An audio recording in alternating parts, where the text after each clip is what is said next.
All right, everyone. Democracy dies in France. Yes, Marine Le Pen, who was seen as the front runner for the upcoming elections there in 2027, has been banned from running for office. Now she has to scramble to do the paperwork to try to appeal the case in order to qualify for the election at all. The deadline to draw yourself up for the election, rather, is in 27. I think the election itself is in 28.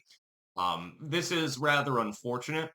When you get a judicial system which is engaging in this kind of behavior, it's always a little bit worrisome. We've seen it in the United States, for example. They tried everything that they could to disqualify Donald Trump from office. There, they were unsuccessful. Of course, he then was elected.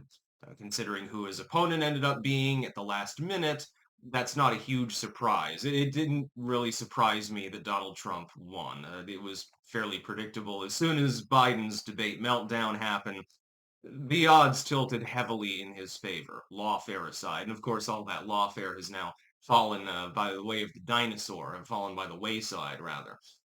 Marine Le Pen, meanwhile, has been found guilty of embezzlement and sentenced to 5 years in prison, the two of which were suspended. Now, this is, of course, pending appeal, and so most elements of that particular case don't really go into effect right now, other than the fact that she's currently disqualified from seeking office.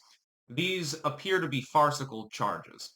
They appear to be predicated on virtually no evidence, and I have a feeling this is the political establishment in France, the globalist elite, trying to simply keep her from running because they're afraid that she will win, which she very likely would. You can expect significant protests and probably riots all around France in areas where she predominantly has support. You can expect counter protests and counter riots as well, and there'll be riot cops and all that stuff. I imagine as the light begins to dim, as the sun goes down, France will be in flames probably, because it's a usurpation of democracy. The person with the most people in the population that support them is no longer eligible to run against a tyrannical madman who is slowly alienating the Western Hemisphere, namely Macron. And I would point out something.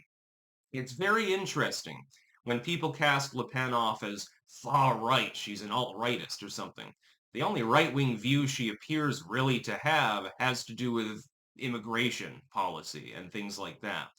Doesn't appear to bleed over into any economic leftism, to economic right-wingism in any meaningful sense. Le Pen, economically speaking, is seemingly a little bit to the left of Emmanuel Macron, actually, thus making her closer to an actual Nazi because she has got left-wing economics in mind.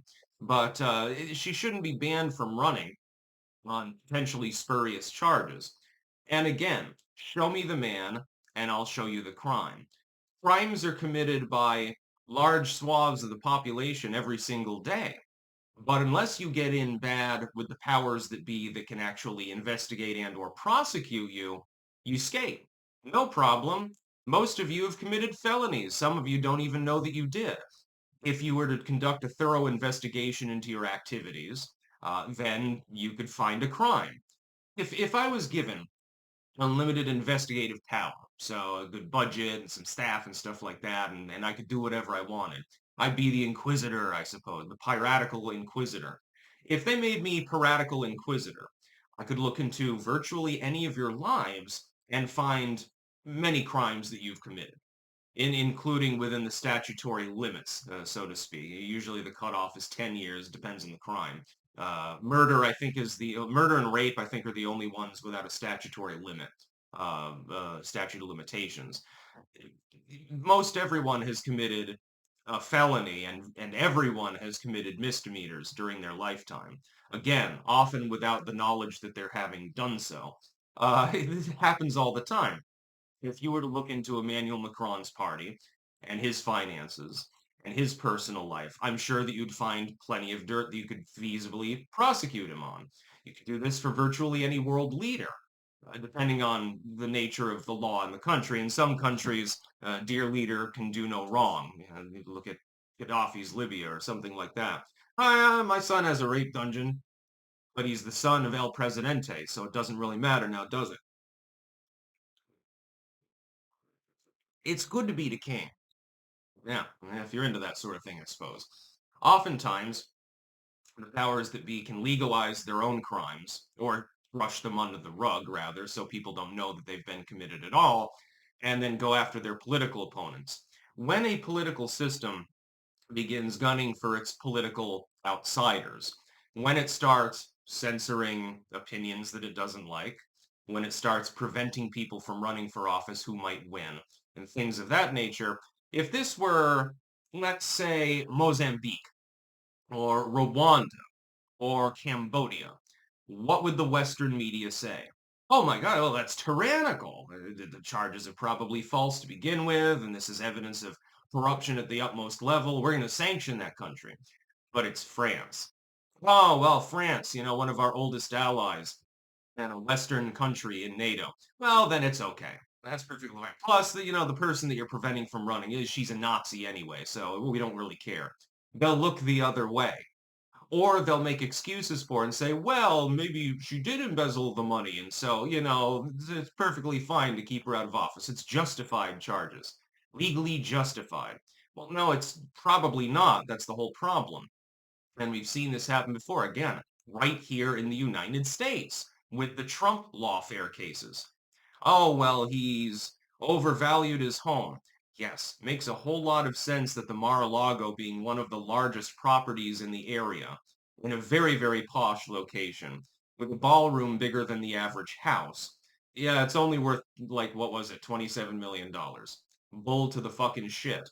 Man, I guess if you win the Megabucks, you can buy the Mar-a-Lago for 90% off because that's basically the under-evaluation of Trump Tower, stuff like that. All of these cases. They were trying to put Trump in jail to prevent him from being able to run, or at the very least, give him a charge so that he was incapable of running for the office. They were unsuccessful, mainly because political uh, their own political system began to suffer a nervous breakdown after the Biden debate. Still think that they should have stuck with him, and he would have done better than Kamala. By the way, I hold to that, even though he's clearly, he's out of his mind at this point. Think he would have won at least a couple of the competitive states. Le Pen, it looks like, would be on track to win the election. That is, that her party, Front National, would be the biggest party in France. She would be the prime minister or president. I can't remember which one they use. It looks like she would win. That's the only reason that they're doing this. If she were still down in the polls, like she's run unsuccessfully 3 times before, they would not have bothered. They wouldn't want to give her the attention. Now she's got plenty of attention. I'll be talking about it more in the live stream later. That's about all. Peace out.